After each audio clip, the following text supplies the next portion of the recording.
Hey everyone, back to my channel. চলে এলাম একটা নতুন ব্লগ ভিডিও। আজকে বেরিয়েছি, যাব একটু ওই সাইডে, প্রায় সুন্দরবনের পাশেই গদখালি ফেরিঘাট। তাই বেরিয়ে পড়েছি আমি, আমার বন্ধুর সঙ্গে আছে বিপ্লব। আর দেখো গ্রামের কত সুন্দর ভিউ, ওই জন্যই গ্রামে থাকতে ভালোবাসি। আর গ্রামের ভিউ দেখতে দেখতে চলে এসেছি অনেকটাই। আর যাওয়ার পথে আমার একটা দাদা আছে, দাদার সঙ্গে দেখা করেই যেতে হবে। দাদা ফোন করছে বারবার। তো দাদা পেট্রোল পাম্পে কাজ করে, সেই মতো বেরিয়ে পড়েছি। আর কিছু দূর এসেই দেখো কত সুন্দর রাস্তার দুপারে গাছ। আর চলে এসেছি দাদার কাছে। আর সামনেই দাদার পেট্রোল পাম্প, গদখালি পেট্রোল পাম্পে কাজ করে। তো পেট্রোল পাম্পের সামনেই চলে এসেছি প্রায়। আর দেখো কত সুন্দর গ্রামের ভিউ। আর এই যে দাদা দেখতে পাচ্ছ, ওই দাঁড়িয়ে আছে, দাদা কাজ করছে, গাড়িতে তেল দিচ্ছে। আর চলে এলাম দাদার কাছে, দাদা দাঁড়িয়ে আছে। তো দেখো আমার দাদাকে দেখাচ্ছি। আর আমার বিপ্লব এই যে বাইক চালাচ্ছে, আমার বন্ধু।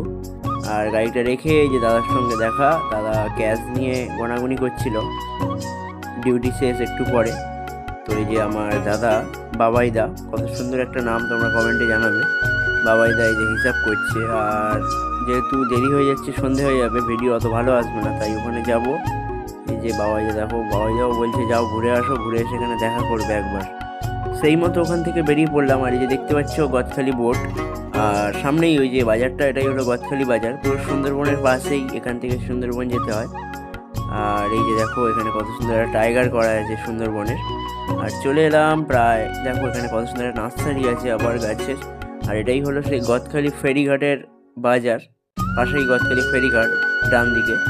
তো আমরা চলে এলাম, আর বাইকটা নিয়েই সরাসরি ওখানে যাব, কারণ এদিকে রাখবো না বাইক। তো সেই মতো বাইক নিয়ে যাচ্ছি। আর এখানে একটা মন্দির আছে, খুব সুন্দর মন্দির, মনসা মায়ের মন্দির। তো আর এইখান থেকে বাইক নিয়ে চলে গেলাম।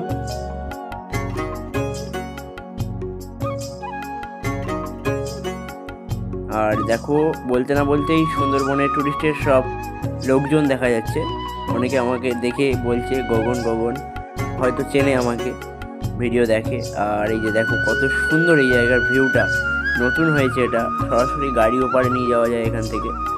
আর কত সুন্দর হয়েছে দেখো, জায়গাটা দেখলেই তোমরা বুঝতে পারবে কত সুন্দর ভিউ এখানকার, না এলে বুঝতে পারবে না। দেখো কত সুন্দর ভিউ, খুব সুন্দর। ফাইনালি চলে এলাম, যেখানে আসবো বলে বেরিয়েছিলাম, তো এইখানে এলাম। আর বিপ্লব ক্যামেরা করছে এখন, আর ভিউটা খুব সুন্দর লাগে। আর দেখো নদীতে কত সুন্দর বোট, সঙ্গে এই সুন্দর হাওয়া নদীর, কত সুন্দরই না লাগছে এখানে এসে, তোমাদের বলে বোঝাতে পারবো না। আর আগের বারে যখন তখন দেখেছিলাম এইখানে জল ছিল, অর্থাৎ তখন জোয়ার ছিল, এখন ভাটা মাটি দেখা যাচ্ছে। আর জোয়ার মানে জল অল্প আছে। আর নিচটা দেখো কত সুন্দর, এখানকার ভিউ খুব সুন্দর তো লাগছে আমার এখানে এসে। তোমাদের কেমন লাগছে?